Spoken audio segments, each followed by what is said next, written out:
আমরা প্রণাম করি। ফতুয়া মহাসংঘ আমাদের করে দিয়েছে। আমরা প্রায় 15 জন ভাই এখানে এসেছি।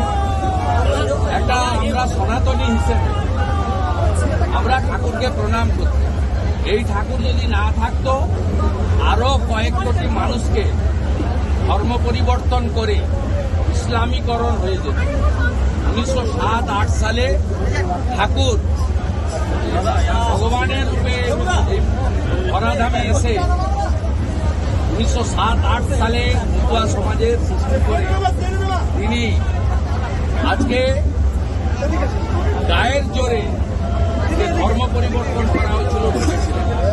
আর দলিত বঞ্চিত সমাজ, পিছিয়ে পড়া সমাজ, তার মধ্যে তিনি শিক্ষা, স্বাস্থ্য সবচেয়ে বেশি করে প্রচলন করেছিলেন। তার অগ্রাধিকার ছিল শিক্ষার প্রচার প্রসার। তাই ঠাকুরকে প্রণাম করতে পেরে এখানে আমরা সবাই ধন্য, পূর্ণ, কৃতার্থ, গর্বিত। এবং সনাতনীরা ঠাকুরের দেখানো পথে চলুক, ঐক্যবদ্ধ থাকুক, লাভ জিহাদ, ভোট জিহাদ, ধর্ম পরিবর্তন এবং যত রকমের রেল জিহাদ সহ সব জিহাদিদের হাত থেকে ঠাকুর আমাদের পরিত্রাণ দিন। ঠাকুর জন্মেছিলেন অবিভক্ত ভারতবর্ষের অন্তর্গত ফরিদপুর জেলার ওড়াকান্দিতে, যেখানে ভারতবর্ষের যশস্বী প্রধানমন্ত্রী, স্বাধীনতার পরে একজনই প্রধানমন্ত্রী ওড়াকান্দি গিয়ে প্রণাম করে এসেছেন, তার নাম শ্রী নরেন্দ্র দামোদর দাস মোদী। আজকে দেশভাগের পরে বিরাট ঠাকুর মহোদয় এখানে এই পূর্ণ দিবস, বারুণী স্নান উৎসব এবং মেলা চালু করেছিলেন। এই ঐতিহ্যের মেলায় আমি অনেকবার ঠাকুর বাড়িতে এসেছি, 5 বারের বেশি প্রণাম করেছি। আজকের মতো পূর্ণ দিনে আমার প্রথম আশা করে দিয়েছে ফতুয়া মহাসংঘের সংঘাধিপতি আমার সতীর্থ বিধায়ক সুব্রত ঠাকুর। তাকে শ্রদ্ধা জানাই, শান্তনু ঠাকুর ভাইকে শ্রদ্ধা জানাই এবং অন্যান্য সমস্ত ঠাকুর বাড়ি পরিবারকে, রাজনীতির ঊর্ধ্বে উঠে সকলকে আমি প্রণাম নিবেদন করি। এই জেলাতে লাভ জিহাদের অভিযোগ রয়েছে, এই জেলাতে কনভার্ট করার অভিযোগও রয়েছে।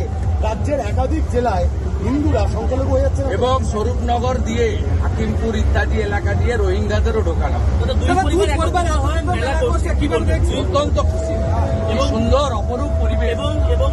আমি কালকে যে মন্ত্রী শান্ত্রীরা এসেছিল তাদের মতো আসি, আমি পদব্রজে এসেছি, প্রায় 700-800 মিটার, 1 কিলোমিটার হেঁটেই এসেছি ভক্তদের সাথে। এক আলাদা পরিবেশ। ঠাকুর বাড়ির মা কেন করবেন? ঠিক করেছে। আপনাদের কাজ সব বিষয়ে রাজনীতি করে, আমাদের কাজ এটা নয়।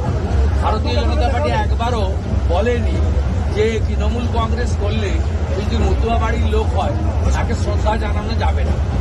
কেউ অস্বীকার করতে আমরা পারবো না। মমতা বালা ঠাকুর মহোদয়া তিনি মতুয়া বাড়ির একজন। তিনি যদি আমার সামনেও পড়ে যেতেন আমারও কেউ শ্রদ্ধা জানাতেন। আপনাদের কাজ আপনারা করতে থাকুন, আমাদের কাজ আমাদের করতে দিন। আমরা রাষ্ট্রবাদী ভারতীয় জনতা পার্টি করি। এই পার্টি সংস্কার, সংস্কৃতি দুটোকে মান্যতা দেয়। আপনারা শ্রদ্ধা জানান, কিন্তু পাল্টা শ্রদ্ধা তৃণমূল থেকে দেখা যায় না কখনো। আপনি কোনো পার্টি নয়, ওটা মুসলিম লীগ 2। তৃণমূল কোনো পার্টি নয়, এটা মুসলিম লীগ।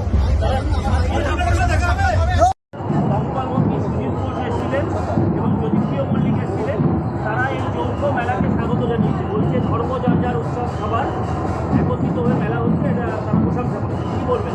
সব ভালো কথা। এখানে যে 15-20টা গাড়ি নিয়ে ঢোকা হয়েছে মতুয়াদের ভিড় ঠেলে, সেটা যদি কারুর বিবেকবোধ থাকে তাহলে সেখানে ঢোকা উচিত হয়নি। ঠাকুরবাড়িতে আসলে গাড়িটা দূরে দাঁড় করিয়ে রাখা উচিত ছিল। প্রত্যেকটা ভক্ত আমাদের কাছে কমপ্লেন দিচ্ছে যে এখানে 15 থেকে 20টা গাড়ি দাঁড়িয়ে রয়েছে, আমরা যাতায়াত করতে পারছি না এখানে। এইরকম বিবেকহীন কাজ আমার মনে হয় কোনো ধর্মীয় স্থানে এসে করা উচিত নয়, যেখানে মানুষ কষ্ট পাচ্ছে, ভক্তরা কষ্ট পাচ্ছে। এটা ওনারা বলছেন যে এই মেলা যে যৌথভাবে করা হচ্ছে প্রশংসা করেছে এবং কোনো রাজনৈতিক বক্তব্য তারা এখানে আমিও রাজনৈতিক বক্তব্য রাখতে চাই না, কিন্তু ভক্তরা যেখানে আজকে কষ্ট পাচ্ছে তাদের গাড়িগুলো, প্রশাসনের গাড়ি এবং কনভয়ের গাড়িগুলো নিয়ে, তাতে তো একটা জটিল পরিস্থিতি তৈরি হয়েছে না। ভক্তরা এই কমপ্লেনটা দেবে কেন? ন্যূনতম একটা সেন্স থাকা দরকার যে এত ভিড়ে, লক্ষ লক্ষ মানুষের ভিড়ের মধ্যে গাড়ি নিয়ে আমরা ঢুকছি, সেটা সেই সেন্সটা তো থাকবে। হাফ কিলোমিটার দূরে গাড়ি, আমরাও তো কোনো তীর্থস্থানে গেলে আমরা গাড়ি দূরে রেখে আমি পায়ে হেঁটে যাই, এটাই হচ্ছে তফাৎ।